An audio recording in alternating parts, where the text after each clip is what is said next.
प्रभूची स्तुती असो, परमेश्वराच्या नावाची महिमा असो.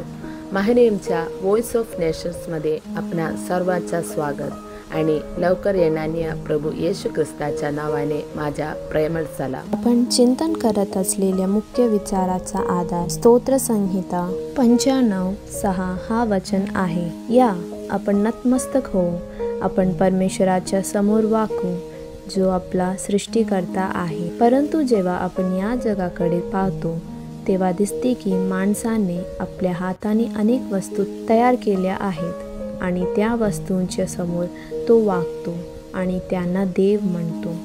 मात्र हे वचन स्पष्टपणे शिकवते की आपण दगड, माती किंवा लाकडाने तयार केलेल्या वस्तूसमोर नाही, तर ज्याने आपल्याला निर्माण केले त्याच्यासमोर नतमस्तक व्हावे. हो प्रियजनो, आपण आपल्या स्वतःच्या हाताने तयार केलेल्या गोष्टींची पूजा करण्यासाठी नाही. आपल्याला निर्माण करणारा खरा देव आहे, परमशक्तिमान एल शदाय. त्यांनी आपल्या वचनाने आकाश, पृथ्वी आणि सर्व चराचर निर्माण केले. यावे एलोहिम, ज्याने स्वतःच्या हाताने मातीपासून मनुष्याची निर्मिती केली आणि त्याच्या नाकात जीवनाचा श्वास फुंकला, तोच आपला खरा सृष्टीकर्ता आहे. माणसाने निर्माण केलेल्या देवांना डोळे असतात पण ते पाहू शकत नाहीत, कान असतात पण ते ऐकू शकत नाहीत, तोंड असते पण बोलू शकत नाहीत, त्यांना हात आणि पाय असतात, तरीही कोणीतरी त्यांना उचलून एका ठिकाणाहून दुसऱ्या ठिकाणी नेले तरच ते हलू शकतात. ते निर्जीव मूर्ती आहेत. प्रिय बंधू भगिनींनो, तुम्हाला असा देव हवा आहे का ज्याला तुम्हाला उचलून चालवावे लागते, की असा देव हवा आहे जो तुम्हाला उचलून घेईल? तुमच्या दुःखात, संकटात, अडचणीमध्ये एकच खरा देव आहे जो तुम्हाला हातात उचलून नेतो.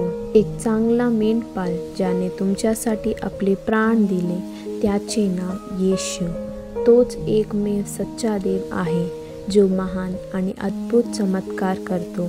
काही जण घोड्यावर आणि रथावर विश्वास ठेवतात, काही कोट्या देवतांची पूजा करतात आणि काही जण पवित्र नद्यांमध्ये स्नान करतात.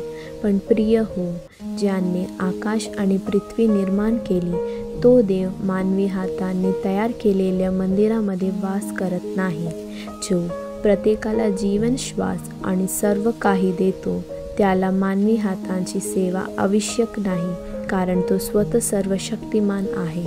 1 कोरिंथियर 8:5-6 म्हणते, जरी काही लोक आकाशात किंवा पृथ्वीवर देव आहेत असे मानत असले तरी आमच्यासाठी फक्त एकच देव आहे, पिता, जो सर्व गोष्टींचा स्रोत आहे आणि आपण त्याच्यासाठी जगतो. आणि एकच प्रभू आहे, येशू ख्रिस्त, ज्याच्याद्वारे सर्व काही अस्तित्वात आले आणि आपण त्याच्या मार्फत जगतो. येशू ख्रिस्ता व्यतिरिक्त दुसऱ्या कोणामध्येही तारण नाही. मनुष्यासाठी स्वर्गखालील इतर कोणतेही नाव दिले गेले नाही ज्याद्वारे आपण तारण प्राप्त करू शकतो, फक्त येशूच्या नावाने. प्रभू येशूवर विश्वास ठेव आणि तू व तुझे संपूर्ण कुटुंब तारण प्राप्त करेल.